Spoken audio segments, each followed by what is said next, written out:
Hello, it's Benny BNG. I want to start this story off by saying I didn't get very far with this endeavor.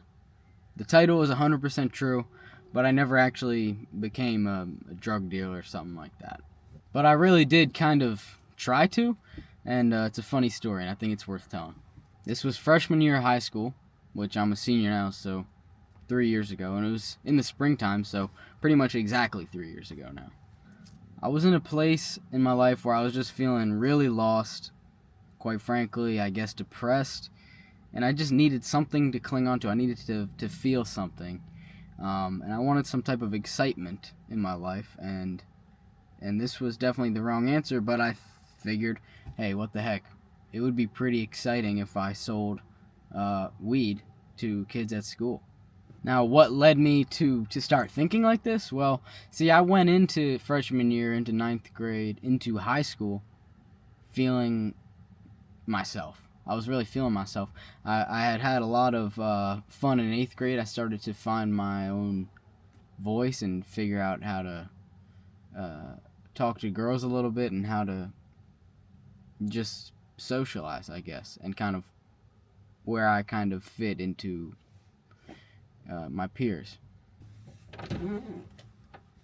Because I'm a performer, it's kind of baked into me, and I like to command the audience. I like to command people's attention, and in eighth grade, I kind of figured out how to start doing that.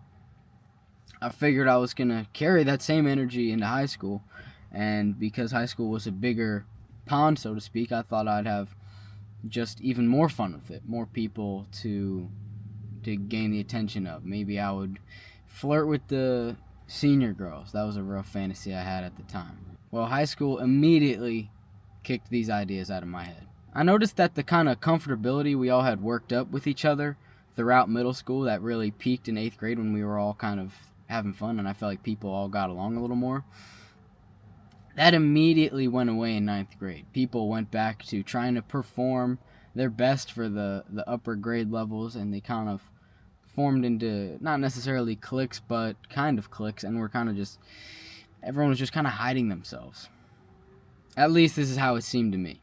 And as much as I hated that, it really crushed me. I don't like to fight for people's acceptance or attention or anything, so I just put my head down and kind of married the fact that this wasn't going to be like eighth grade and ninth grade was going to suck.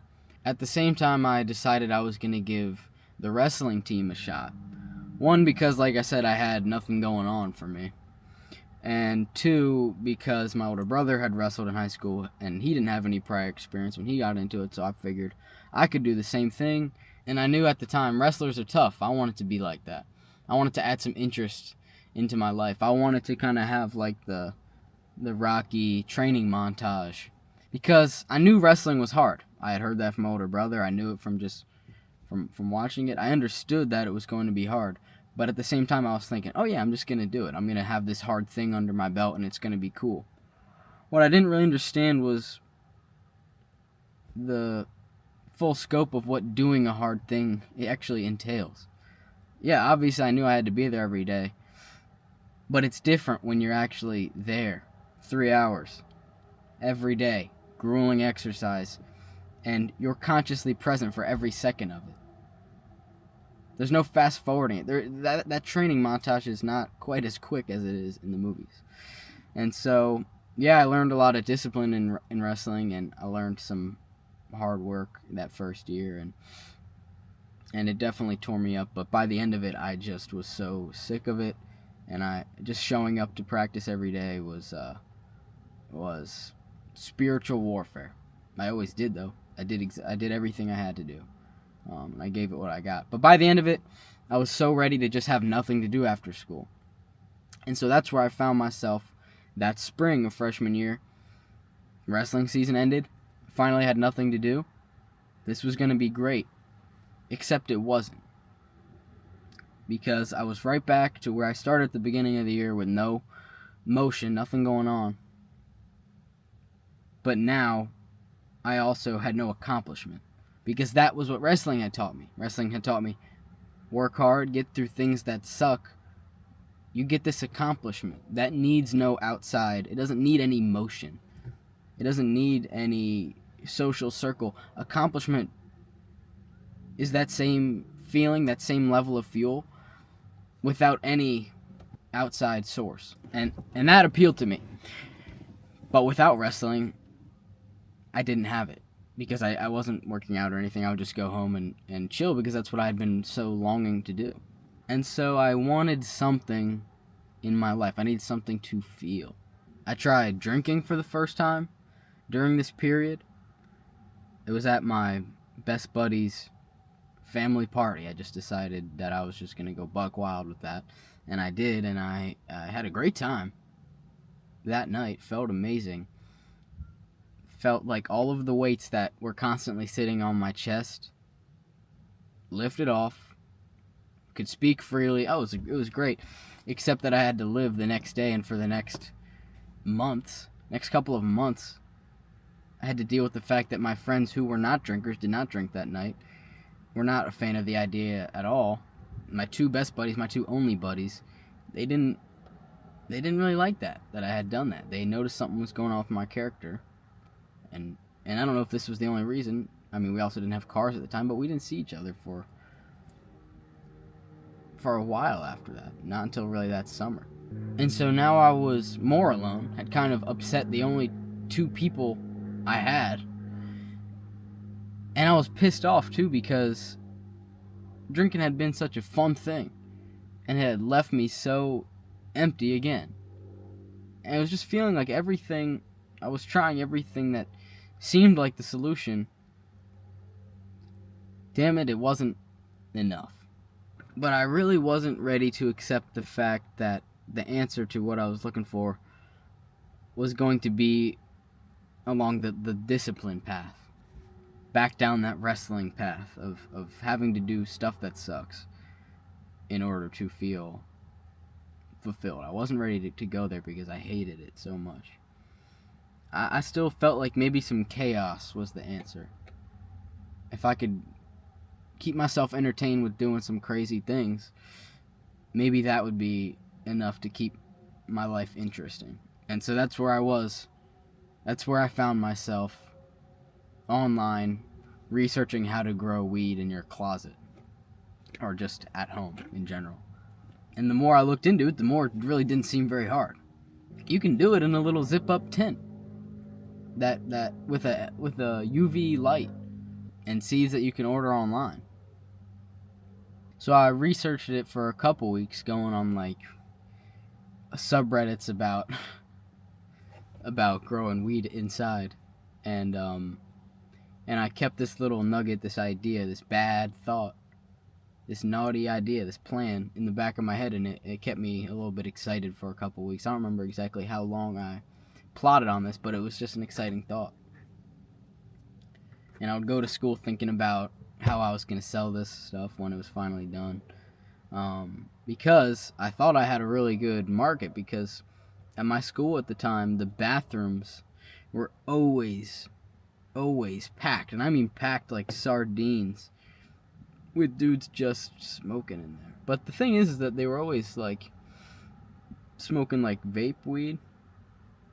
They were never obviously like smoking a joint in there, so I don't know if they really would have bought this stuff, like real flower. But I really wasn't thinking about it, because I didn't need money or anything. I just wanted to do it for something bad to do. That's the only reason I wanted to do it.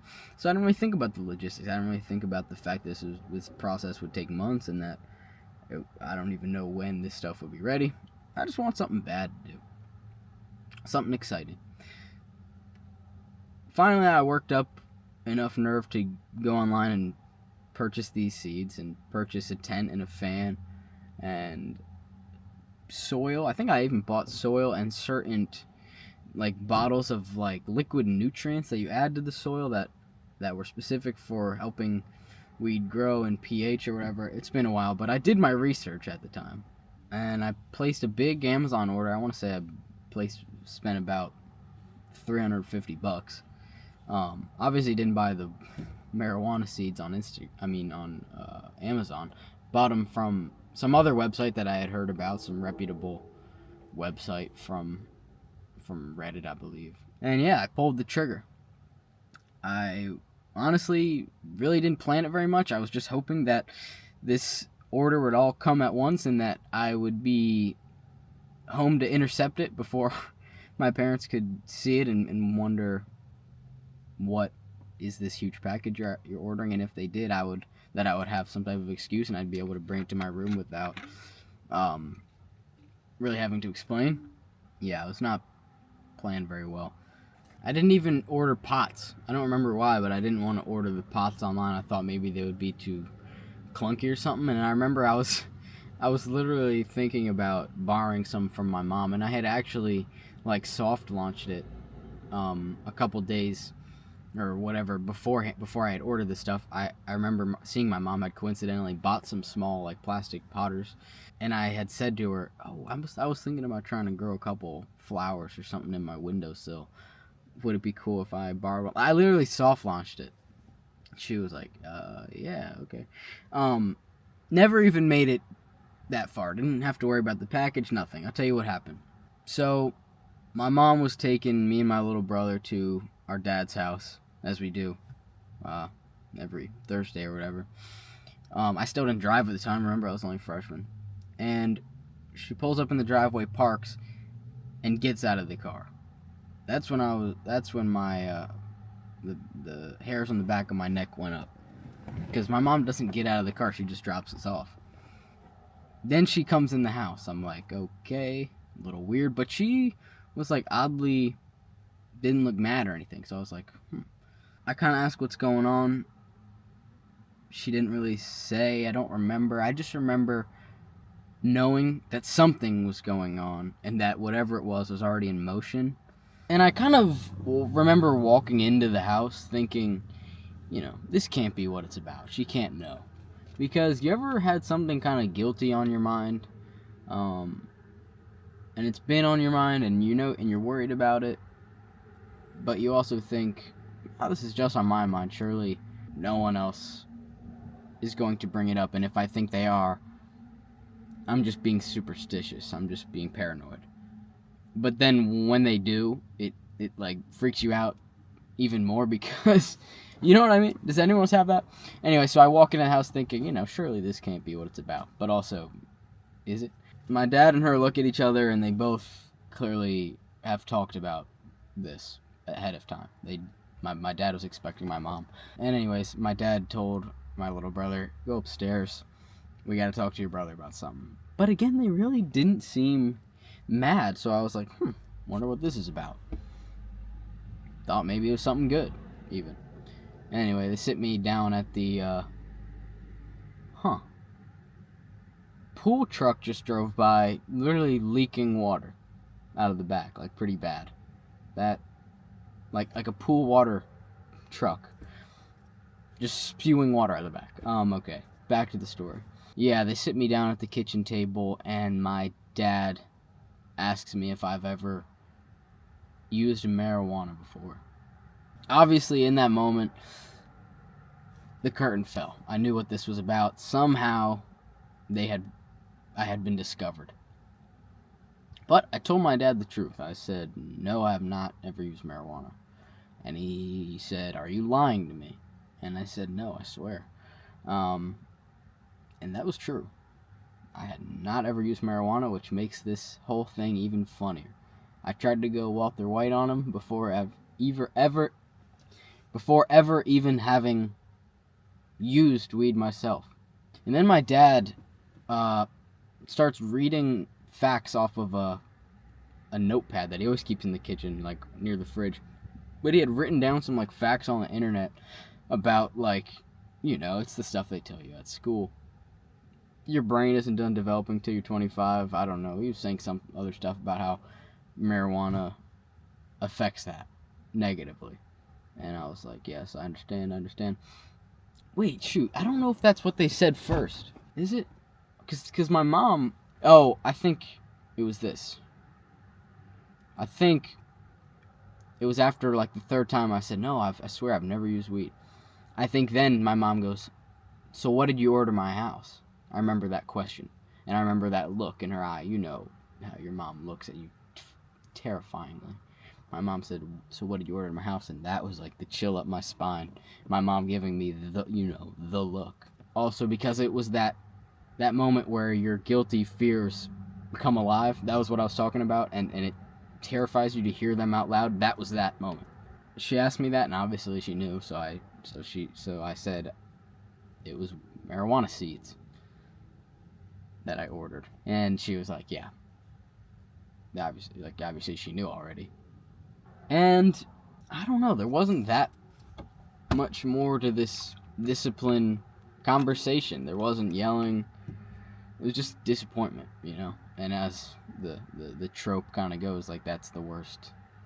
That's the worst from your parents, just them being disappointed.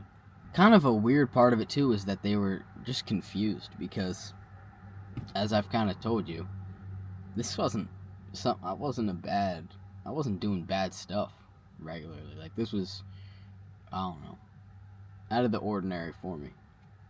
And so that kind of hurt, the fact that they didn't yell at me. And also when I asked what my punishment was going to be, they were like, "We don't really know yet. We still got to think about it." And also I was going to go on a vacation that my mom had planned to take me and my little brother to Europe over spring break for a couple of days. And I asked her if I wasn't going to go on that, and that I understood why if I wasn't going to be going on that. And she said she already thought about that, and it would be more sad for her and my little brother if I wasn't there, so I was still going to go. And honestly, I was kind of upset about that. I was feeling like a brat because I felt very entitled. I was like, dang, what kind of a guy am I? Trying to start growing weed, get caught for it, and there's no real consequence. I still get to go on this trip, and I don't even deserve it. It's just feeling like a brat. And, feeling pretty stupid about the whole thing. If they had done something, taken something away from me, I kind of feel like that would have at least been something to be angry about. Like I told you, I just wanted to feel something. Even being angry about a punishment, the thrill of getting caught and getting in trouble for it, that would have been kind of exciting in its own way to me too. I'm a weird guy like that. I like being sad sometimes, and not depressed. It's a way different thing. But like literally being sad from outside circumstances, I kind of like that sometimes. It's when I have nothing to feel that I feel the worst. So yeah, that was kind of the end of that. Didn't become a drug dealer. The biggest question it left me with was, how did they find out? How did my mom find out? And what I assumed for forever, really, was just that she had for some reason looked at my online bank account that I had ordered the stuff with and seen like some purchase from the seed company and then looked that up. No, it's actually way weirder. What ended up happening, and I just found this out a couple months ago, my little brother received an email at this time, like a receipt or like a shipping update, I don't really know, of the seeds. And it basically, I don't know if it said, your marijuana seeds are on the way or something. Whatever it was clear to him. And I mean, he was, I don't even know, probably, how old was he? Like 11 at the time. So like he got this email on his computer. I to this day don't know why my email is set up on his computer, because he even told me he doesn't know either. I don't think he gets my other emails. We've never had that be an issue. I know I think I logged onto his computer like once or twice to play with music or stuff while we were at our dad's house, and I was away from my own laptop, and that was it. I don't even remember ever putting my information into it or my Outlook or anything.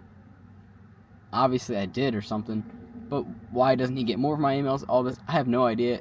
Maybe this was the universe putting a cease to, stopping me in my tracks before I could go further down this path. That's honestly the only thing that really makes sense, because an angel interference is really the only thing that makes sense to me. I have no idea why he got that email, but he's the one who told my mom. And I mean, right, I'm not mad at him at all for that. I mean, especially him being 11 at the time, he was worried for me. He didn't want me doing that. And I shouldn't have been doing it. I did the right thing. I'm not mad at him for that. And I don't think I would have been then even. But after that whole charade, I finally slowly came to grips with the fact that it was going to be a hard solution. What I was missing was not going to be something easily replaced. Fulfillment was not going to come passively. And that was when I started working out on my own, when I got home from school, which honestly helped a ton. That was really the biggest first change. Just adding that small habit of working out after school every day added enough accomplishment into my existence to feel good about myself. And from there, I was able to start preparing myself for the next wrestling season that was to come, getting disciplined with running, and finishing up some music tracks that I had been flaking out with. I think that was when I released Waiting on Something Wonderful, my third EP, which, by the way, listen to it. It's on Apple Music, Spotify, it's everywhere. That's actually some of my best work to date, obviously other than the album I'm about to put out now. But I still stand behind that music. Anyway, I started to kind of find my groove after that debacle, and I've started to find discipline without wrestling, without a structured coach, telling you what to do. I was able to instill it in myself, which is really something completely different. So that's my story. Like I said, Benny BNG on all music platforms, as always. Go check it out. I got the album pretty close to the finish line. It's going to come out next month, May. I think May 17th. I can't remember. It's still to be decided a little bit. I'm thinking about putting it out on like a Monday. Everyone releases shit on a Friday, which I get it. It's like, oh, it's Friday. People are going to listen to it over the weekend. And that makes sense for like a movie or something where you go to the movie theaters on the weekend, not during the weekdays. But I think for music, for me, just personally, I'm more likely to listen to a whole album during the week, like on my way to school, or while I'm at school through earbuds or something. That's when I'm most likely to listen to stuff. And that's when I need comfort the most too, in the mundane weekdays. That's when I need some good music. So I think I'm going to put it out on a Monday. Or some type of weekday like that and see what happens. Not that it will probably matter that much, but anyways, I digress. Benny BNG, check me out. Subscribe if you want to hear more from me. I'm here every week, so yeah, tune in. Anyways, see you guys next week.